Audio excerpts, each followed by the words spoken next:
빅뱅 전 멤버 승리의 투자자 성접대 의혹이 들불처럼 여러 곳으로 옮겨붙고 있습니다.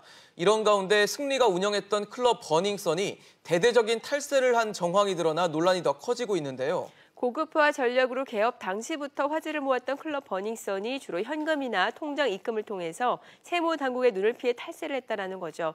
탈세 혐의로 옮겨붙고 있는 버닝썬의 또 다른 논란, 법무법인 하나의 강신업 변호사와 자세히 짚어보겠습니다. 어서 오세요. 네, 안녕하십니까. 변호사님, 일단 클럽 버닝썬 현재 문 닫은 상태입니다. 네, 그리고 하지만 오픈을 하고 1년여 동안 얼마나 돈을 벌어왔고 그 과정에서 어떤 탈세가 이루어졌는지에 좀 주목을 해야 될 것 같은데요. 우선 버닝썬 매출액이 어느 정도로 좀 추정되고 있습니까? 지금 방송에서 그 언론사에서 말이죠. 일일 판매 일보라고 하는 것을 입수를 해서 지금 발표를 했죠. 예. 거기에 보면은 처음에는 버닝썬이 금토일만 영업을 했던 것 같아요. 그러다가 이제 영업이 잘 되니까 다른 날도 영업을 한 것 같은데요. 네. 지금 한 달에 약 30억 정도의 매출을 올린 것으로 봅니다. 15일 정도 영업을 했고 하루에 2억 내지 3억 정도의 매출을 올린 것으로 얘기되고 있습니다.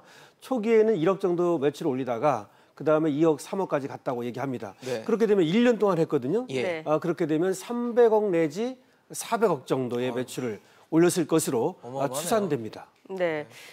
사실 이게 유명 연예인이 하는 클럽이라고 해서 더 많은 사람들이 찾았을 것도 있을 법합니다만 이게 아무리 연예인이 하는 클럽이라고 해도 하루 매출 앞서서 2억에서 3억. 네. 여기에 어마어마하죠. 고급화 전략이 있었잖아요. 그렇죠. 예. 앵커님들도 방송을 통해서 또 언론을 통해서 만스루 세트 얘기 들어보셨죠? 네, 맞아요. 예. 직접 혹시 보셨습니까? 보진 못했어요. 예, 직접 보진 저도 못했는데 얘기 듣기로는 이 클럽 버닝썬의 입구에 이 만스루 세트의 어떤 그 사진을 찍어가지고 전시를 해놨었다고 얘기합니다. 네.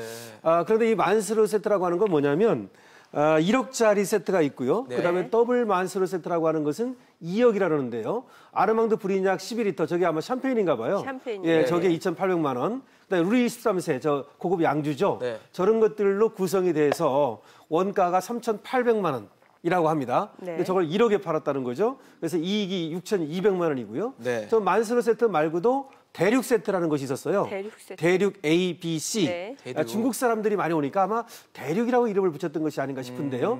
저거는 5천만 원에 팔았습니다. 각 병당, 네. 각 세트당. 네. 그래서 3,200 내지 3,500만 원의 그 이익을 남겼고요. 네. 그다음에 천상 세트라고 하는 것이 있습니다. 네. 그건 또 1,000만 원에 팔았고요. 네. 이와 같이 고급화 전략을 써서 매출을 올렸다 이렇게 볼 수 있는 것이죠. 네, 저희가 지금 그래픽을 통해서 계속 봤지만 사실 일반인들 같은 경우는 상상도 할 수 없는 네. 술 가격으로는 너무 비싼 가격인데 이 부분이 탈세 촉매제가 됐다고 볼 수도 있을까요? 그렇죠. 사실은 이렇게 이제 고급화 전략 내지는 또 매출을 많이 올리는 전략을 써야만 네. 어쨌든 간에 돈이 남을 수 있는 것도 네. 있죠. 그것도 있고 또 하나는 이렇게 1억짜리 또는 5천만 원짜리를 팔면서 이 사람들은 특별한 어떤 그 게스트 아니겠습니까? 그렇죠. 그럼 이 사람들은 몇 사람 안 되니까 어떻게 보면 말이죠. 네네. 관리를 하는 거죠. 그러면서 60% 정도만 그 카드로 결제를 하고 네. 40% 정도는 현금으로 돈을 받는 방법을 예. 취한다든지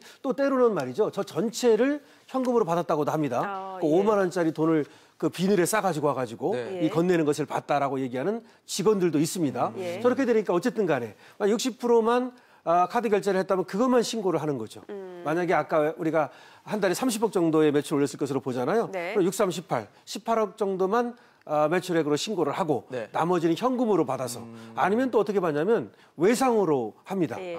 외상으로 해주고 나중에 그 외상 대금을 다른 통장으로 받게 되는 거죠. 이체를 받는 식으로. 네. 그러면 그것을 흔적도 없이 빼버리는 거죠. 기록이 안 남는 예, 거죠. 기록에 안 남는. 그러니까 네네. 무자료 거래가 되겠습니다. 네. 이런 형식으로 이제 탈세를 했다. 네. 그러니까 세 가지로 들 수 있겠는데요. 하나는 고급화 전략, 현금 전략, 외상 외상 전략. 전략. 이런 전략을 써가지고 결국 이제 탈세를 한 것으로 이렇게 보입니다. 그럼 지금 현재 수사 당국이 이 버닝썬의 구체적인 그 탈세, 탈루 정황을 잡았다라고 볼 수 있는 겁니까? 그렇죠. 지금 이제 얘기한 것처럼 또 나와 있는 것들도 있고 예. 또 국세청에서 특별세무조사에 들어갔거든요. 네. 근데 이 특별세무조사에 21일부터 시작을 했는데요. 예. 이런 것을 통해서 결과적으로는 이와 같이 지금 나오는 얘기가 결국 세무조사를 하면서 흘러나오는 얘기로 보입니다.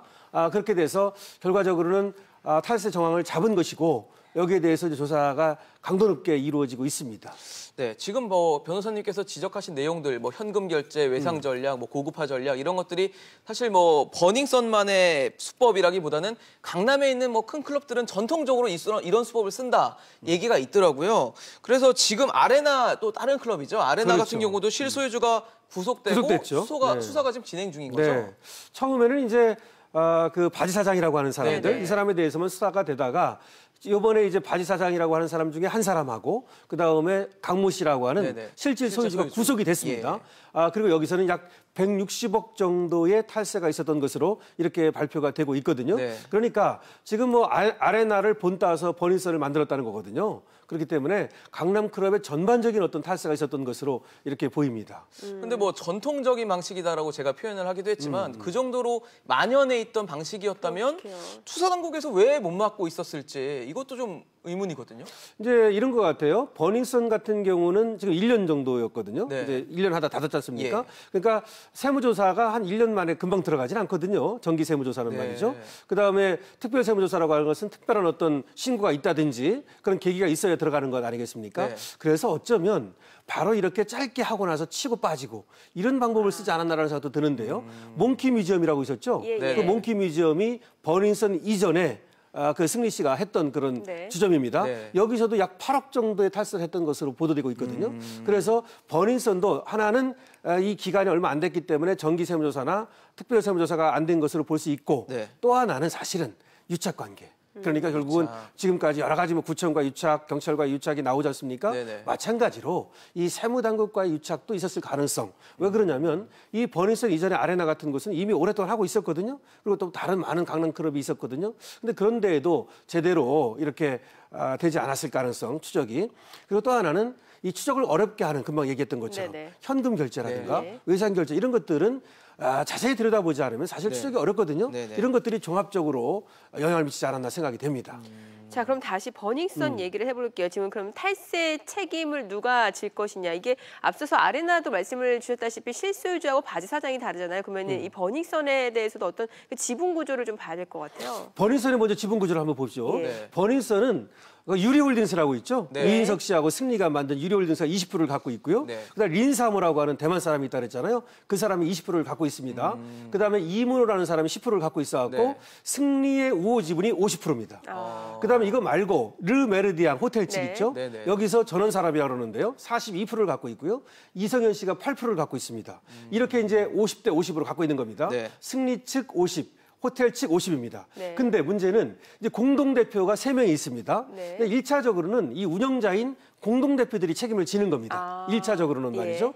그런데 사실은 아레나도 보다시피 이 사람들은 바지 사장이고 실소유주가 실소유주. 따로 있잖아요. 예. 그런 때에는 이제 실소유주까지 책임을 묻는 거거든요. 그래서 여기도 이 공동대표 3명이 운영주체들이 이 탈세에 대한 책임을 져야 될 것이고요. 네. 근데 사실은 이 사람들은 마찬가지로 바지 사장일 가능성이 있거든요. 그렇기 때문에 이 실소유주라고 하는 승리가 실소유주인지는 모르겠습니다만은 네. 또는 호텔 측 이런 과점주주라고 합니다. 네. 제2차 납세 의무를 갖고 예. 있습니다. 네. 이런 사람들까지 책임을 지게 될 아, 겁니다. 그러니까 정리해서 얘기하면 1차적으로는 이 운영주체, 공동대표. 공동대표라는 사람들, 예. 2차적으로는 주주들, 예. 그래서 주식을 많이 갖고 있는 사람들이 예. 책임을 진다 이렇게 볼 수 있죠. 지금 뭐 그래픽에서도 보이는 것처럼 네. 승리가 지분을 갖고 있지는 않고 다른 이제 뭐 인맥으로 이제 이 지분이 좀 펼쳐져 있는 모양새가 있거든요. 그러니까 우호 지분이에요. 저게 뭐냐면요. 유리홀딩스 있죠? 네네. 저 유리홀딩스는 20%? 예, 저 20% 중에서 유리홀딩스가 유인석 씨하고 승리가 만든 회사입니다. 네. 그러니까 유리홀딩스의 지분을 일부 갖고 있습니다. 예. 그러니까 유리홀딩스의 일부 지분을 갖고 예, 예. 50%의 우호 지분을 확보한 겁니다. 그래서 사실은 저 린사모니 이런 사람들이 승리한테 투자를 한 것이 아니냐 이런 얘기가 나오면서 저 사람의 정체가 뭐냐 네. 이런 얘기들이 계속 나오고 있는 겁니다. 네, 그러니까 승리 우호 지분이 50%인데 실질적인 지분으로 따지면 그렇게 많지는 않단 말이죠. 그렇죠. 그런데 예. 사실 이 버닝썬 같은 경우는 승리가 직접 운영한다라고 알려져서 더 화제가 됐었던 거 아닙니까? 맞습니다. 예. 승리는 이제 그 연예 프로그램에 나와서 말이죠. 예. 네. 나는 이름만 빌려주지 않는다. 내가 직접 운영한다라고 얘기를 했거든요. 네네. 네. 그런데 이제 와가지고는 조금 말을 바꾸고 있습니다만은 사실은 승리가 저 버닝썬의 굉장한 영향을 미친 것은 사실로 보입니다. 네. 왜 그러냐면요. 저 유리홀딩스라는 걸 우리가 봤잖아요. 네. 그 전에 만든 것이 BC홀딩스라는 겁니다. 예. BC홀딩스는 홍콩 법인인데요. 네. 빌리어네어 칠드런 클럽, 빌리어네어 빌리어네어. 억만장자 네. 클럽. 그걸 누가 만들었냐면 빌리어네어 칠드런 클럽이라는 BC홀딩스를 승리하고 유인석 씨하고 다른 한 사람이 만든 겁니다. 네네. 네. 그것이 다시 유리홀딩스로 이어지는 거거든요. 이런 거 전체를 본다면 어쨌든 승리가 투자를 받은 것은 맞는 것 같습니다. 그래서 투자를 받아오고 그 이름값이 있지 않습니까? 네. 그런 걸 이용해가지고 상당한 영향을 미치는 것은 사실이다. 그러니까 이름만 빌려준 것은 아닌 걸로 보이고 어쩌면 그래서 승리가 이 부분에 대해서 책임을 져야 될지도 모른다. 이렇게 볼 수 있습니다. 예. 네, 이미 당국의 조사가 시작된 상황에서 네. 어떻게 보면 가장 중요한 부분은 책임은 누가 질 것인가일 텐데 그렇죠. 지금 뭐 저희가 지분 구조도 보고 있지만 그 조직적인 탈세가 만약에 된 거라면 책임 소재는 누구한테 물어야 되는 건가요? 예, 그렇습니다. 이게 지금 뭐 버닝썬이 사실은 여러 가지 의혹이 있었지 않습니까? 네. 뭐 성매매, 뭐 성폭력, 마약 쭉 오다가 이제 탈세까지 온 거예요. 그렇죠. 그 책임은 그 만약에 10억 이상을 탈세를 했으면요. 네. 근데 충분히 지금 보면 10억 이상 했을 것 같거든요. 네. 그러면 5년 이상의 징역, 무기징역까지 가능하고요. 누가요? 만약에 이제 책임자가 말이죠. 네. 누구든 간에. 그다음에 5억 내지 10억 정도 탈세를 하면 3년 이상의 유기징역입니다. 그러니까 굉장히 무겁다는 얘기죠. 네네. 그럼 누가 지느냐 이거죠. 그러니까 첫 번째는 여기에 공동 대표들이 질 수 있다. 탈세를 한 사람들. 네네. 그다음에 2차적으로는 실소유자. 아까 말씀드린 아레나처럼 말이죠. 이런 어떤 주주들 이런 사람들이 책임을 질 수 있는데 그래서 경우에 따라서는 저기에 주주가 누군지를 밝혀야 되는데 전원 사람이라고 하는 곳이라든지 네. 내지는 지금 이 주주 린사무라는 사람들. 그래서 린사무에 대한 어쩌면 수사도 시작될지도 모릅니다. 외국 사람인데도요. 예, 저 사람이 네. 이제 대만 사람으로 얘기가 되는데요. 어쨌든 외국 사람이든 어쨌든 우리나라에 와가지고 범법행위를 했으면 당연히 수사의 대상이 되는 건데요. 네. 물론 그건 투자만 한 건지 여기에 어떤 뭐 범법행위를 한 건지는 조사를 분명하지 해봐야 않습니다. 되는 거죠. 네. 그렇지만 이 탈세를 행한 사람들, 탈세의 주체가 책임을 지는 거란 말이죠. 네네. 그럼 탈세를 누가 했겠습니까? 운영자가 했겠죠? 네. 그럼 운영자 다음에 운영자를 지시하는 사람이 실소유자가 있을 수 있어. 네. 그 뒤에 있는 사람. 이 사람한테 다 보고가 됐다는 겁니다. 이 일 매출이 나오면 그날 바로 이 가장 많은 주식을 가진 이 호텔 측에 보고를 했다는 얘기가 나옵니다. 네. 그럼 호텔 측에서도 이 전원 사람이라고 하는 곳인데요. 책임을 질 가능성이 있는 것이죠. 지금 버닝썬 관련해서는 여러 부분 수사가 진행이 되고 있는데 지금 네. 현재 상황이 어떻습니까? 가장 속도를 내고 있는 부분이 어떤 상황이죠? 글쎄요, 이제 버닝썬은 지금 뭐 말은 많은데 예. 지금 뭐 마약에 대해서도 그 대표 뭐 네. 또 조사를 했습니다만은 마약 혐의 나타나지 않고 다른 사람들 거기 드나들었던 다른 사람들이 마약 혐의로 입건이 됐습니다. 네. 그다음에 이제 성매매 혐의, 성폭행 혐의 이런 것들이 있는데 네. 성매매는 우리가 알다시피 왜 그 카톡이라는 거, 8인방 카톡 뭐 이런 걸 가지고 이제 뭐 정주영 씨는 구속이 됐습니다만은 사실은 이제 그거는 또 버닝썬하고 직접적인 관계라기보다는 뭐 아레나하고 관계라고도 볼 수 있는 것이고 네네. 그래서 버닝썬에서의 성접대 내지는 성매매 이런 것들은 진행 중이다. 확실하게 지금 드러나는 것이 아직 없다. 이렇게 볼 수 있는 것이죠. 그다음에 또 경찰과 유착 의혹 이것도 조사가 되고 있지 않습니까? 네네. 그런데 이것도 지금 뭐 지지부진해요.